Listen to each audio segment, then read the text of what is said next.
When Victor was killed in such a horrible way with so many other people, in 1973,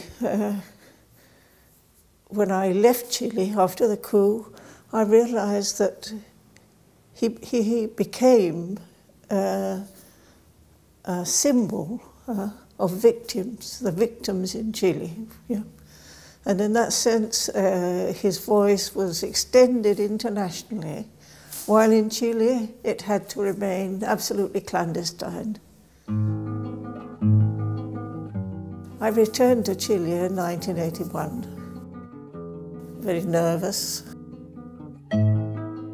but somehow protected by my British nationality. And there I found Victor present in all sorts of places. Carne de yugo ha nacido. And something I can't forget is that I was invited to a very small place. Well, it wasn't so small, but packed with young people. It was supposed to be the celebration of a football club, but it was actually a peña. Empieza a vivir y empieza a morir de punta a punta. All these young people singing all of Victor's songs, even the most unknown ones. And he had become within Chile as a symbol of resistance to the dictatorship. So we have these two sides of Victor after his death. One as a symbol of victim and the other as a symbol of resistance. Several years later, many years later, I mean, I came back to live in Chile in 1984, and Victor was still censored, completely censored. But his records had begun to be published here. But I mean, in the media, he was not mentioned. But some brave singers would make a song dedicated to him, but not mention his name.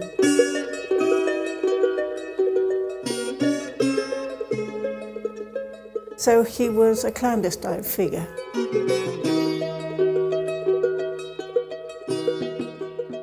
I think the change in the awareness of Victor began when the media opened up about the past, opened up about the memory of what had happened in the dictatorship.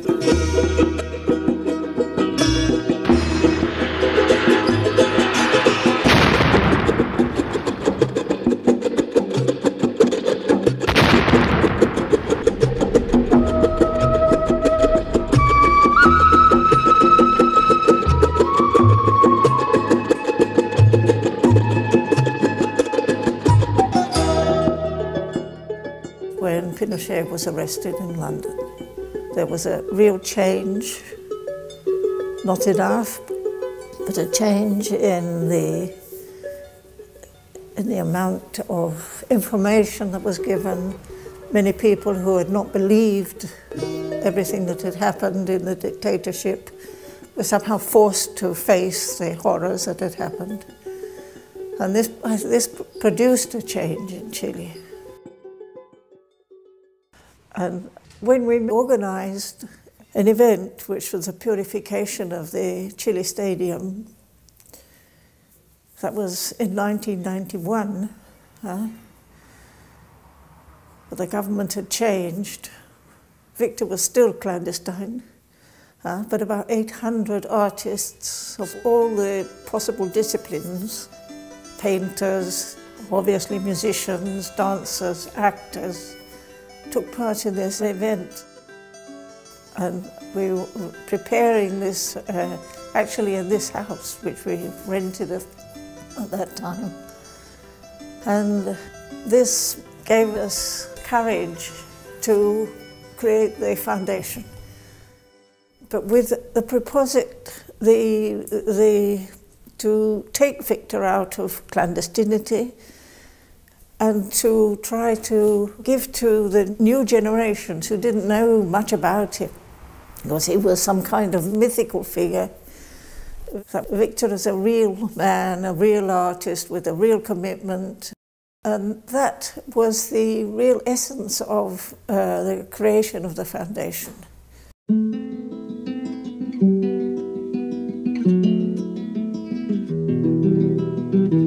I think we've succeeded up to a point. People know much more about Victor's life now. Partly because of a book I wrote in England, which arrived here also clandestinely. And I remember how happy I was when many young people came to me and said, well, thank you for writing it, because for me it was very difficult to write. Thank you for writing it, because it was a record of song and politics and everything. Strangely enough, it was only 25 years after his death, after the coup, that he actually appeared for a moment on Chilean television.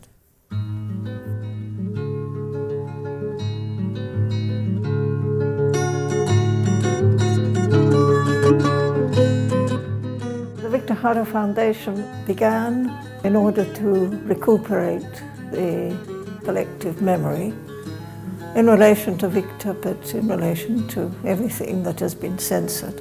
María, abre la ventana. But also very strongly to help the new generations to construct their own future. Los rincones de tu casa. María, ya ves. Our archive is not only an archive pre his death, Para encontrar la felicidad. but there's another archive post 73, which is enormous. And this archive tells of all the international solidarity, the festivals, the songs, the poems. It is a record of his afterlife.